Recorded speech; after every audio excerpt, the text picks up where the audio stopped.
kakayahang komunikatibo. Ang kakayahang komunikatibo ay isang termino sa larangan ng linguistika na tumutukoy sa kaalamang panggramatika tungkol sa sintaksis, morphonolohiya, phonolohiya at iba pa. Kasama na rin dito ang kaalaman sa lipunan tungkol sa kung paano at kailan gagamitin ng wasto ang pagsasalita ng isang gumagamit ng wika. Ito ay maaaring tumuyon din bilang kakayahang gumamit ng wika o makipag-usap sa isang angkop na nakaugaliang pamamaraan upang mabigyang kahulugan at maisakatuparan ang mga tungkuling panglipunan na may bisa at kakayahang umangkop sa pamamagitan ng pinalawig na makikipag-ugnayan. Ang kakayahang social-linguistiko ay ang pag-aaral ng relasyon sa pamamagitan ng wika at lipunan. Ito ay naglalayong maunawaan kung paano makakaapekto ang mga kadahilanan ng lipunan. Ito ay may 7 sangay sa kadahilanan ng lipunan: kultura, kasarian, edad, katunayan sa buhay, relihiyon, etnisidad at relihiyon. Kakayahang pragmatiko.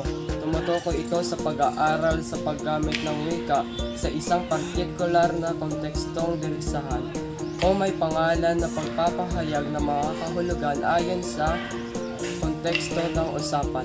Makakapagpahayag ng mga intensyon at kahulugan na ayon sa konteksto ng usapan at naipapahiwatig ang sinasabi o hindi sinasabi.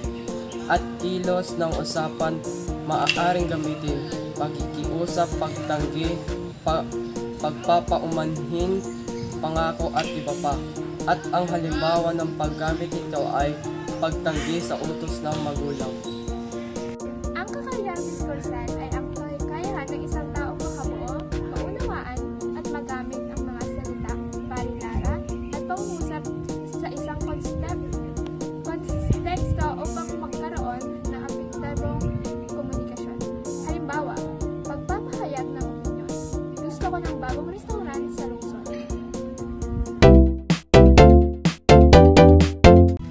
Ang pangalan ay tumutukoy sa isang salitang ginagamit upang kilalanin ng isang tao, hayop, lugar, bagay o idea.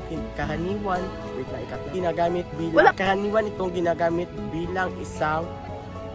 itong ginagamit bilang isang pangunahing pagkakilanlan tulad ng pangalan. Karaniwan itong ginagamit bilang isang pangunahing pagkakilanlan ng isang tao. Maria Clara, Jose Rizal, Luna Santiago. Ginagamit ito upang tukuyin ang identidad ng isang tao. Pangalan ng lugar, Palawan, Baguio City, Mount Apo. Ginagamit ito sa pangalan ng lugar, Palawan, Baguio City, Mount Apo. Ginagamit para sa mga lugar o destinasyon. Pangalan ng bagay, laptop, kotse, mesa. Tumutukoy sa mga pisikal na bagay na ginagamit sa pang-araw-araw. Pangalan ng hayop, muning, aso o pusa. Pagong, turtle, maya, ibon. Ginagamit para tukuyin ang mga hayop, maaaring palayaw din siya ng alaga. Ang panghalip ay bahagi ng pananalita na ginagamit bilang panalit o panghalip na pangalan. May iba't ibang uri ng panghalip at narito ang mga halimbawa nito. Panghalip na paano ginagamit bilang pananalita ng pangalan ng tao. Halimbawa, ako, ikaw, siya, tayo, kami at sila. Halimbawa ng paggamit nito ay ikaw ay isang marikit na dalaga. Diwa ay bahagi ng pananalita na nagsasaad ng kilos, gawa o estado ng isang paksa. Tumutukoy ito sa aksyon na ginagawa ng isang tao, hayop o bagay, pati na rin ang kalagayan o pangyari. Narito ang iba pang halimbawa ng pandiwa na nagpapakita ng kilos, gawa o estado. Mga halimbawa ng pandiwa. Una, katawanin. Hindi na kailangan ng tuwirang layon, tumalon, umiyak, sumayaw, dumating. Ginagamit sa pangungusap. Tumalon ang bata sa kama. Umiyak si Ana matapos mabasa ang liyan. Ikalawa, palipad. Nangailangan ng tuwirang layon. Binili, kinuha, ipinasa, ginawa. Gamit sa pangungusap. Binili ni Pedro ang bagong sapatos. Tinanim ng magsasaka ang mga gulay sa bukid. Halimbawa, batay sa aspekto. Una, perpektibo. Naganap, naglaro, sumulat, uminom, naligo, naglakbay. Dinamit sa pangusap. Naglaro ang mga bata sa party kahapon. Ikalawa, imperfektibo o nagaganap. Nagbabasa, nagsusulat, naliligo, kumakanta. Gamit sa pangusap. Nagbabasa si Lisa ng nobela sa kanyang kwarto. Ikatlo, kontemplatibo, magaganap, maglalaro, aakyat, magtatanim. Gamit sa pangusap, maliligo ako pagkatapos ng trabaho. Magtatanim kami ng mga halaman sa huli. Ang pang-abay ay bahagi ng pananalita na nagbibigay turing o naglalarawan sa pandiwa, pang-uri o kapwa pang-abay. Nagbibigay ito ng dagdag na impormasyon tungkol sa kilos, katangian o kalagayan. Halimbawa, masayang nagsasaka ang mga tao sa bukid. Ang masaya ang pang-abay na naglalarawan sa pandiwang nagsasaka. Ay bahagi ng pananalita na naglalarawan o nagbibigay turing sa pangalan o panghalip. Nagbibigay ito upang magbigay ng karagdagang impormasyon tungkol sa katangian, anyo, laki, kulay, damdamin, at iba pa. Aspeto ng bigay ng tao, hayop o lugar.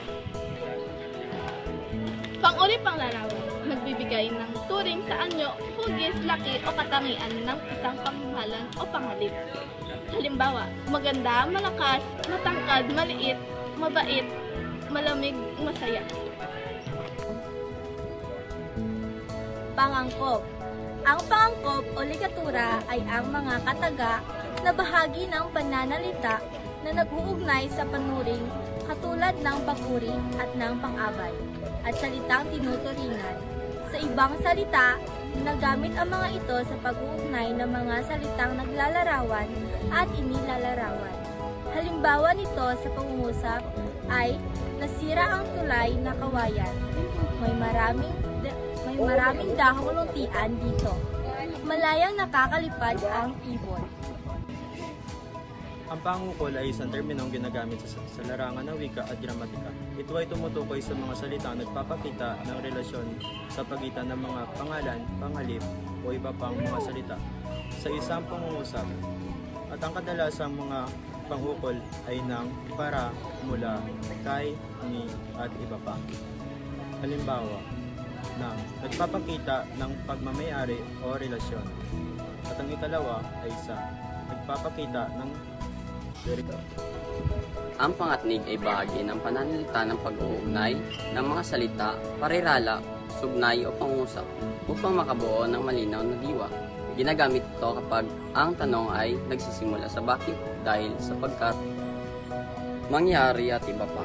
Mga halimbawa sa pangusap, ginagalingan niya sa klase para mataas ang gradong makuha niya. Makakapaglaro lang ako kapag natapos ko ang aking takdang aralin. Ang pangatnig ay bahagi ng pananalita ng pag-uugnay ng mga salita, parirala, sugnay o pangusap upang makabuo ng malinaw na diwa. Ginagamit ito kapag ang tanong ay nagsisimula sa bakit, dahil, sapagkat, mangyari at iba pa. Mga halimbawa sa pangusap, ginagalingan niya sa klase para mataas ang gradong makuha niya. Makakapaglaro lang ako kapag natapos ko ang aking takdang aralin. Kabaging ito na pananalita ay nakapag-ugnay at nagagamit pangbanggit ng mga tao, bagay o puok.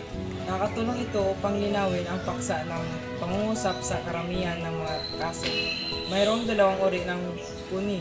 Tsak na pantukoy.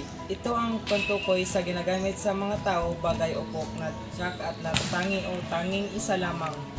Halimbawa, ang ibibigay sa kanila ay isang tao. Dityak na pantukoy. Ito ay ang pantukoy na ginagamit sa mga tao, bagay o puok na hindi tsak at natatangi. Mga halimbawa isang liham ang ibinigay sa akin. Awil ay isang bahagi ng pananalita na nagpapahayag ng pagkamangha, pagkagulat, pagkasaya o pagkabahala. Ito ay isang uri ng pangungusap na nagpapakita ng emosyon. Halimbawa, nakakagulat ka naman, ang galing mong mag-aral.